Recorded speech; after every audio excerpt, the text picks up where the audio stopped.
Yo, what's going on, guys? It's Kojimo here, back with another video. Today we are going to talk about the exact mindset that you need to have in order to go from being a faceit level 1 player, a premier player, matchmaking player that doesn't really know what you're doing, and turn you into a professional player with a switch of your mindset. I don't care where you are at in your own personal journey, having this mindset is going to allow you to see so much progress and so much good stuff in your own personal journey.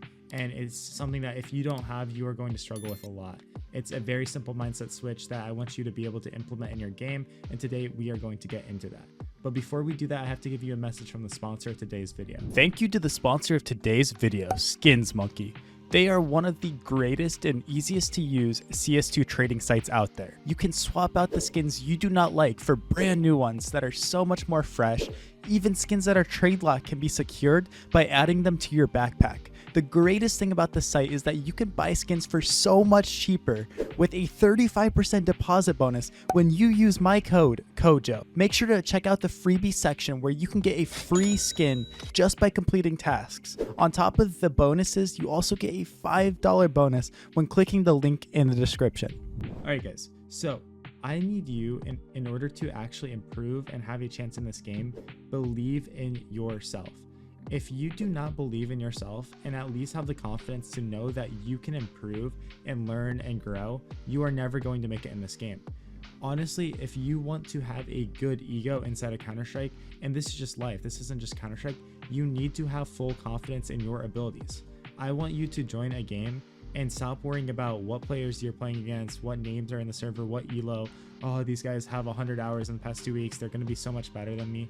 And start focusing on the things that you can control, which come from inside of you, right? You should be joining the game and only be worried about your performance and what you are doing. What is your strategy for the game? How are you going to exploit these guys? How are you going to actually, run the plays that we've been working on? You're never going to improve if you are so worried about the other players and you don't believe that you are the best player. It's good to have an ego in a healthy way. It's bad when players think that they are the best and they are rude, they're selfish, they don't drop their teammates, they demean them, they demean their enemies, and they disrespect the game and other opponents. That is a bad ego. But you should be able to join the game and say, I believe that I am the best player here. And if I'm not, we will find out. And if we're not, we are going to learn so that in the long run, we will be the best player. I played, I was a silver 1 in matchmaking, right? And I had no clue what I was doing. But the funny thing is that silver 1, that was myself in matchmaking, ended up going down a route and becoming one of the best players in the region and one of the best players in the world. If I had just allowed myself to roll over and accept that I was a bad player and that I would never get better and I just suck and everyone's better than me, then we wouldn't be here now, right? So I want you to understand that even if you are losing, even if you're struggling, even if you're facing these challenges, it doesn't always have to be like that. It sucks in the moment that you lost. It sucks that you're not seeing progress right now. It sucks that you've fallen off a cliff with your elo, that you're really feeling bad. You're feeling down because you just, you're struggling. And that happens. The path to the top is not a solid, steady line. It's full of mountains and valleys, progress, regression, bad moments, good moments, happy moments, sad times. It's a never ending roller coaster. And the only way that you lose is if you hop off that roller coaster. And that's a complete disservice to what you've done already. If you're pouring hundreds of hours, thousands of hours in this game, and you're not maximizing your potential by actually actively learning and growing, and instead you have a bad mindset about the players you're playing against, the players you're playing with, if you're just selfish, if you're just toxic, of course you're never gonna grow. Of course you're not gonna get better, right? But I just want you to know that no matter what you've done in your past when it comes to Counter-Strike, no matter what mistakes you made, how bad you've played, it literally does not matter. People literally do not care how bad you were in the past. If you can prove yourself as a player today and every single day going forward, you will succeed in this scene. I promise you. Nobody, literally nobody mentions to me, hey man, do you remember when you were playing your first season of Open and you played awful? Nobody says that to me, right? Everyone loves seeing a player progress. If you were bad 5 years ago, so what does that matter? That's part of the process. That's part of the journey. That's part of the struggle. That's part of the pain. If you can't understand that being bad now is going to be part of your journey later, then you don't understand how to be a competitor, right? If you want to be a competitor, you have to fail, you have to lose until you grow so much that those failures just start getting bigger and bigger and bigger, right? Look at where I play now, right? I'm playing HLTV matches where we've got people betting tens of thousands, at this point probably millions of dollars on my matches. I've got all this pressure on me, I've got all these things, and what I fail. And if we can take that failure and actually grow from it, it's going to turn me into a much better player. Me losing an HLTV match is so much more productive than when I was losing in front of nobody, right? That pressure, those high stakes literally helped me learn from the situation even more, right? Like, why am I facing these struggles? Why am I facing this pressure? How did I lose this game? How am I doing bad?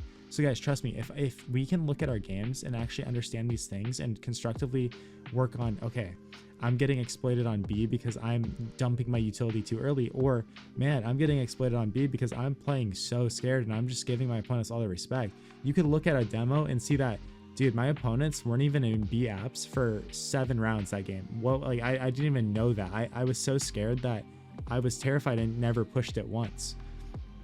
You know, if we can start analytically breaking down our games and looking through everything with that scope of just self-improvement and trying to find the good, find the bad, what do we do, what can we improve, what do we get rid of as far as our playbook, nothing's gonna stop you, right? So I wasted too many hours in this game, to be honest with you guys, just like not even understanding what any of this was, right? You're 6 minutes in this video, 7 minutes, whatever. If you're this far, trust me, you just literally have to worry about that self-improvement. I don't care if you're losing your premier matches, I don't care if you're losing your faceit matches. The only way you're gonna make it out from where you are now is through the long road of, you know, review, of understanding where you are at and having that confidence to know that I might be bad now, but that's not always going to be the case, right? And that just goes hand in hand with everything we're talking about today. But there is hope. It's not going to be easy, right? Like it's not easy, right? Everyone always comes to me and they say, Kojo, I'm this age, and do you think there's still a chance of me becoming a pro? Guys, it doesn't matter how old you are, right? Like, obviously there is a certain point where it's like, okay, maybe we shouldn't be pursuing Counter-Strike, right? But I don't care if you're 15, if you're 23, if you're freaking 26 years old. If you have a dream and you have the means to do it, if you can give your 100% to something, then if that's your passion, then do it, right? It doesn't even have to be Counter-Strike. If it's something in real life and that is truly what you want to do and you feel like that is good for your life and productive, then why would you not do that, right? So that's a question you got to ask yourself, but hopefully this video can help provide some insight if you have chosen Counter-Strike to be that way. It's not for everybody. It's genuinely for a very small percentage of people, and most people won't make it. But if you are going to make it, it's going to be through honesty like this and just understanding that lack of confidence kills you, not improving kills you, and the way we don't improve is when we don't do the self-reflection and understand why we suck. There's a reason we suck, and we don't always have to suck. So yeah, thank you guys so much for watching this video. If you want to see some more in-depth game stuff, go ahead and check out the videos on my channel. If not, enjoy this, hit that subscribe button. If you didn't like the video, you know, just click off. Don't hit that dislike button. We don't talk about it, but yeah, catch you guys later. Peace out.